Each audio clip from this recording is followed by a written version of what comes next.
चलिए जानते हैं आज के देश और दुनिया की सिलेक्टेड काम की और महत्वपूर्ण 50 बड़ी खबरों को सिर्फ 10 मिनट में। पर अभी तक आपने इस वीडियो को लाइक नहीं किया तो लाइक कर दीजिए।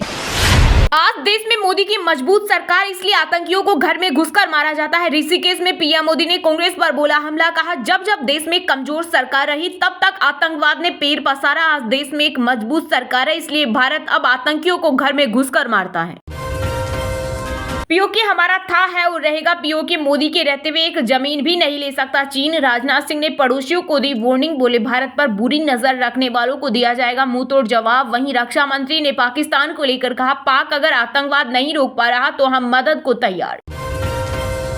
इंडिया अलायंस की सरकार बनने पर 30 लाख सरकारी नौकरी देंगे और ठेका प्रथा बंद करेंगे। राजस्थान में चुनावी सभा के दौरान राहुल गांधी बोले मोदी ने 16 लाख करोड़ रुपए अरबपतियों को दिए, उतना हम गरीब पिछड़ों को देंगे।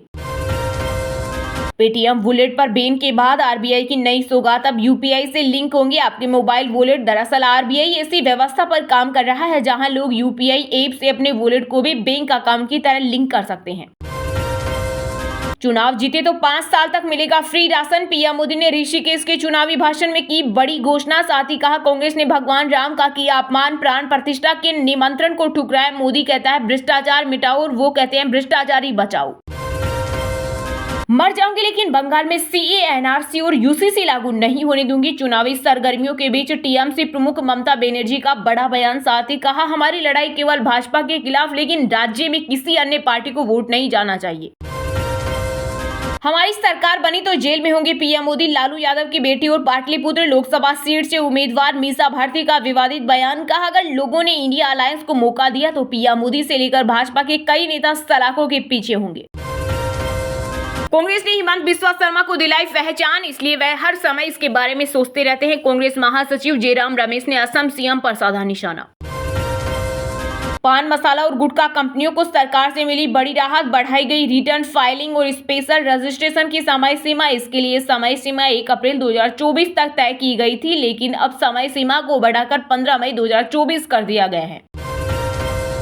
मध्य प्रदेश में गिरे ओले, पूरे देश में वेस्टर्न डिस्टर्बेंस के एक्टिव होने से कई राज्यों में बारिश के आसार। वहीं ओडिशा, बिहार समेत देश के 8 राज्यों में बारिश के आसार। जम्मू हिमाचल में स्नोफॉल की संभावना। वहीं राजस्थान, यूपी और गुजरात में तापमान 40 डिग्री के पार पहुंचा।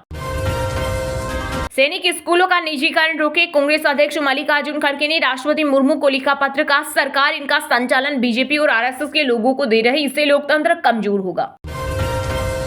इंडी गठबंधन भ्रष्टाचारियों का जमघट, जिसने भी चोरी और भ्रष्टाचार किया उसे जेल जाना पड़ेगा। केंद्रीय गृह मंत्री अमित शाह बोले कांग्रेस ने 70 साल तक जातिवाद, परिवारवाद और भ्रष्टाचार के आधार पर राज किया, लेकिन मोदी ने देश से जातिगत परिवारवाद और भ्रष्टाचार को समाप्त कर दिया। लोकसभा चुनाव के लिए दिल्ली में कांग्रेस प्रत्याशियों के नाम फाइनल, सोनिया राहुल तक पहुंची लिस्ट। उत्तर पूर्वी दिल्ली सीट से कन्हैया कुमार, चांदनी चौक से संदीप दीक्षित और उत्तर पश्चिमी दिल्ली से उदित राज को मिल सकता है मौका। डिजिटल पेमेंट के मामले में अमेरिका से कई गुना आगे भारत। विदेश मंत्री एस जयशंकर ने बताया कि देश में एक महीने में यूपीआई के जरिए 120 करोड़ रुपए का लेन देन हो रहा है, जबकि अमेरिका में एक साल में सिर्फ 40 करोड़ रुपए का डिजिटल लेन देन हो रहा। भारत को रोका नहीं जा सकता, पीएम मोदी ने अमेरिकी मैगजीन को दिया इंटरव्यू। कहा भारत चीन बॉर्डर विवाद पर तत्काल चर्चा जरूरी, दोनों देश डिप्लोमेटिक और मिलिट्री लेवल पर बात करके शांति कायम कर सकते हैं। अरुणाचल प्रदेश को लेकर भारत के कदम से उड़ी चीन की नींद, ड्रैगन को उसी की चाल से मात देने का फुल प्रूफ प्लान। कई देशों में सैन्य दूत भेजने की तैयारी। पीएम मोदी का विजन देश में गेमिंग क्षेत्र में क्रांति लाने वाला है। नरेंद्र मोदी से मुलाकात के बाद बोले भारतीय गेमर्स, कहा हमने हाल ही में प्रधानमंत्री के साथ स्पोर्ट्स उद्योग के बारे में गहन चर्चा की। उनका दृष्टिकोण भारत में गेमिंग में क्रांति लाने के लिए है। दक्षिण में हारेगी बीजेपी, 9 राज्यों में घटेगी सीटें। लोकसभा चुनाव को लेकर कांग्रेस के सीनियर लीडर शशि थरूर बोले मुसलमान हो पाकिस्तान चले आओ, ये पॉलिटिक्स अब साउथ में नहीं चलेगी। दिल्ली में नवजात बच्चों की खरीद फरोख्त के मामले में आरोपियों ने किया बड़ा खुलासा। कहा इस काले कारनामे में कई अस्पताल भी शामिल, देश भर में फैले हैं गिरोह के तार। बीजेपी ने यूपी में काटे 12 मौजूदा सांसदों के टिकट। लोकसभा चुनाव के लिए कई सीटों पर मंथन जारी। मैनपुरी से डिंपल यादव के खिलाफ, मुलायम सरकार में मंत्री रहे जयवीर सिंह पर खिला दाव। बीजेपी जो कहती है वो करती है। मध्य प्रदेश में महूगंज में बोले रक्षा मंत्री राजनाथ सिंह, कहा जब चुनाव होता है तो हम सोच समझकर और नाप तोल कर घोषणा पत्र तैयार करते हैं। ईद पर वापसी के लिए बेकरार अभिनेता सलमान खान अनाउंस की अपनी अगली फिल्म 2025 में सिकंदर बनकर लौटेंगे। बॉक्स ऑफिस के सुल्तान, गजनी और हॉलीडे फेम गुरूदास होंगे फिल्म के निर्देशक। हरियाणा में हुआ दर्दनाक सड़क हादसा। महेंद्रगढ़ के कनीना उपमंडल में स्कूल बस पलटने से 8 बच्चों की मौत और कई घायल। शराब के नशे में था ड्राइवर। सरकारी छुट्टी के दिन भी खुला था विद्यालय। हादसे पर केंद्रीय गृह मंत्री अमित शाह व सीएम नायब सैनी ने जताया दुख। गले में रुद्राक्ष, माथे पर त्रिपुंड, गेरुआ वेशभूषा। काशी विश्वनाथ मंदिर के गर्भगृह में पुलिस वाले अब पुजारियों की वेशभूषा में दिखाई देंगे। ड्रेस में बदलाव के बाद इन सुरक्षा कर्मियों के गले में रुद्राक्ष, माथे पर त्रिपुंड और गेरुआ कपड़े होंगे। युजवेंद्र चहल ने रचा इतिहास, तोड़ दिया शेन वॉर्न का 13 साल पुराना रिकॉर्ड। राजस्थान रॉयल्स के लिए तीसरे सबसे ज्यादा 58 विकेट लेने वाले गेंदबाज बने चहल। कांग्रेस पार्टी की तरफ से प्रोमोटेड नेशनल हेराल्ड न्यूज़पेपर की संपत्ति जब्त कर सकती है ईडी। नवंबर 2023 में मनी लॉन्ड्रिंग के मामले में अटैच की थी 752 करोड़ की प्रॉपर्टी। बेंगलुरु में पानी की किल्लत के बाद अब देश के दूसरे आईटी हब चेन्नई भी सूख रहा। सबसे बड़ी और 43% आबादी की प्यास बुझाने वाली वीरानाम झील भी सूखी। इस साल 3 महीने पहले ही बिगड़े हालत। रामनवमी पर बर्थडे घर में मनाएंगे रामलला। एमपी के मंडला में बोले केंद्रीय गृह मंत्री अमित शाह। वहीं विपक्षी दलों के इंडिया गठबंधन पर कहा, घमंडिया गठबंधन वाले चाहते हैं कि उनके बेटा बेटी ही आगे बढ़े। तिहाड़ जेल में बंद अरविंद केजरीवाल को लगा एक और झटका। विजिलेंस विभाग ने दिल्ली सीएम के निजी सचिव विभव कुमार को उनकी सेवाओं से किया बर्खास्त। फिर खतरे में आईफोन यूजर्स। एप्पल में जारी किया अलर्ट, कहा पेगासूस मेलवेयर जैसा नए स्पाईवेयर कर सकता है अटैक, हैक हो जाएगा फोन। कांग्रेस प्रत्याशी ने चुनाव प्रचार के दौरान बांटे केस। वीडियो वायरल होने के बाद मामला आया सामने। दरअसल तमिलनाडु में विरुधनगर सीट से चुनाव लड़ रहे कांग्रेस उम्मीदवार मणिकम टेगोर पर चुनाव प्रचार के दौरान जनता के बीच केस बांटने का आरोप लगा है। सब दूध के धुले तो नहीं, लेकिन दावा करता हूं बीजेपी 24 कैरेट सोना। लोकसभा चुनाव के मद्देनजर रक्षा मंत्री राजनाथ सिंह का बड़ा बयान। दिल्ली शराबनीति केस में बीआरएस नेता के कविता की बड़ी मुसीबत है। अब सीबीआई ने ईडी की हिरासत से किया गिरफ्तार। ईडी ने के कविता पर आबकारी नीति के निर्माण और कार्यान्वयन में लाभ पाने के लिए अरविंद केजरीवाल सहित अन्य आप नेताओं के साथ साजिश रचने का लगाया आरोप। पाकिस्तान में फिर हो सकती है दो फाड़। जेल से पूर्व प्रधानमंत्री इमरान खान ने दिया संदेश, बोले कहीं एक और बांग्लादेश न बन जाए। उड़ीसा ने एसएसबी जवानों को टैटू हटाने का निर्देश। डीसीपी बोली अश्लील और अपमानजनक, इससे बटालियन के साथ साथ पुलिस की छवि खराब होती है। क्रिकेटर हार्दिक और कुणाल पांड्या से सौतेले भाई ने की धोखाधड़ी। बिजनेस में वैभव पांड्या ने 4.3 करोड़ रुपए का किया फ्रॉड। आरोपी को मुंबई पुलिस ने किया गिरफ्तार। भाजपा वाले नहीं करते हिंदू मुस्लिम, हम सभी धर्मों की बात करते हैं। चुनावी प्रचार के दौरान एमपी में बोले रक्षा मंत्री राजनाथ सिंह। साथ ही कांग्रेस पर हमला बोलते हुए कहा, मैं इन्हें हमारी योजनाएं गिनाना शुरू करूं तो घंटों निकल जाएंगे। देश में नेशनल क्रश तो कई होंगे, लेकिन नेशनल ट्रस्ट तो सिर्फ मोदी की गारंटी ही है। लोकसभा चुनाव को लेकर केंद्रीय मंत्री अनुराग ठाकुर का बड़ा बयान।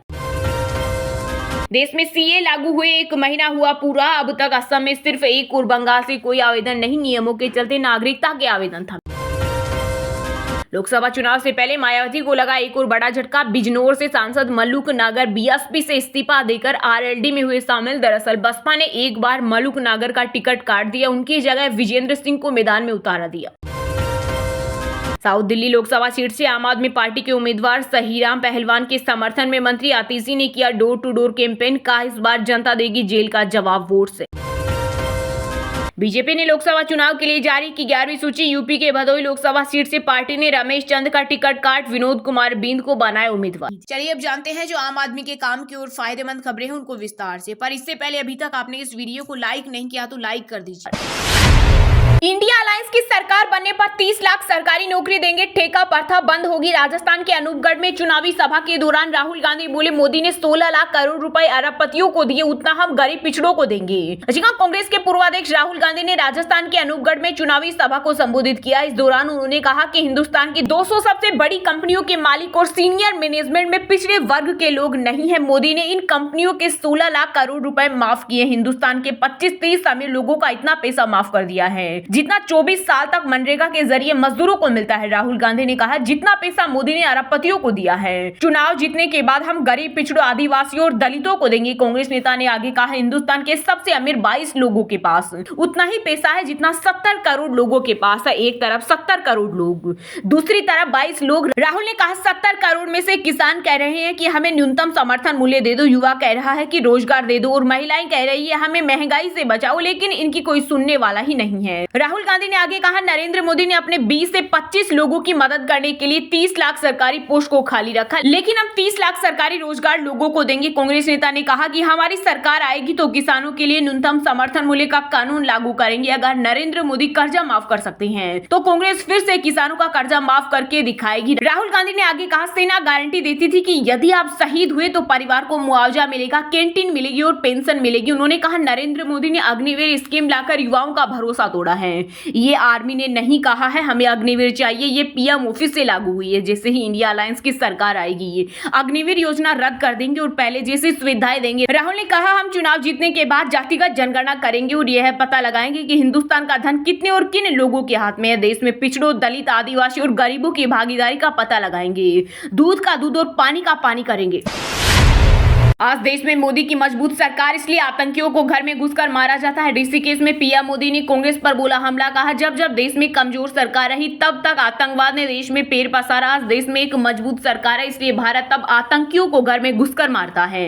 जी हां, उत्तराखंड के ऋषिकेश में एक विशाल जनसभा को संबोधित करते हुए प्रधानमंत्री नरेंद्र मोदी ने पूर्व की कांग्रेस सरकारों पर जोरदार हमला बोला। उन्होंने कहा कि जब जब देश में कमजोर सरकार रही तब तक आतंकवाद ने देश में पैर पसारा। आज देश में एक मजबूत सरकार है, इसलिए भारत अब आतंकियों को घर में घुसकर मारता है। यह मजबूत सरकार की ही देन है कि 7 दशकों से जम्मू कश्मीर में लागू धारा 370 को हटाया जा सका। प्रधानमंत्री ने कहा कि आज एक स्थिर सरकार है और जनता ने उसका काम देखा है। मजबूत सरकार की वजह से ही आतंकवाद साफ हो गया। उन्होंने कहा कि कांग्रेस की सरकार कभी 1 रैंक 1 पेंशन लागू नहीं कर सकी, लेकिन हमारी सरकार ने लागू कर दिया 1 रैंक 1 पेंशन, सैनिकों का सम्मान। कांग्रेस सरकार में जवानों के लिए सुरक्षा के उपकरण नहीं थे, पहले तो बुलेट प्रूफ जैकेट की भी कमी थी, आज हर तरह के आधुनिक उपकरण मौजूद हैं। पीएम मोदी ने आगे कहा कि भाजपा की मजबूत सरकार ही है जिसने 370 हटाया, 3 तलाक खत्म किया और संसद में महिला आरक्षण लागू किया। उन्होंने कहा कि कांग्रेस विकास और विरासत दोनों की विरोधी है। कांग्रेस ने अयोध्या में राम मंदिर बनाने की राह में रोड़े लटकाई, यहाँ तक कि प्राण प्रतिष्ठा का भी बहिष्कार किया। पीएम ने कहा, कांग्रेस के नेताओं के लिए तो पहले दिल्ली का शाही परिवार और फिर अपना परिवार ही सब कुछ है, लेकिन मोदी के लिए तो मेरा भारत ही मेरा परिवार है। प्रधानमंत्री ने कहा, जब कांग्रेस की सरकार थी तब लोगों के हक का पैसा बिचौलिए खा जाते थे, लेकिन अब लोगों के हक का पैसा सीधे उनके बैंक खाते में जाता है। ये लूट मोदी ने बंद की, इसलिए मोदी पर उनका गुस्सा 7वें आसमान पर है। उन्होंने कहा, लोग मेरे खिलाफ कुछ भी बोलते जा रहे हैं, जब मैं कहता हूं कि भ्रष्टाचार हटाओ तो विपक्षी लोग कहते हैं भ्रष्टाचार कराओ। और हाँ दोस्तों, आज के मुख्य समाचार बड़ी खबरें यही समाप्त होती है। आप हमें कमेंट करके बताने की क्या देश में मोदी सरकार तानाशाही कर रही है। और हाँ, वीडियो को लाइक जरूर करना और अपने दोस्तों के साथ व्हाट्सएप, फेसबुक पर शेयर कर देना और चैनल को सब्सक्राइब करके बेल आइकन को प्रेस कर लेना। मिलते हैं कल आपको देश दुनिया की बड़ी खबरों के साथ। बहुत बहुत धन्यवाद।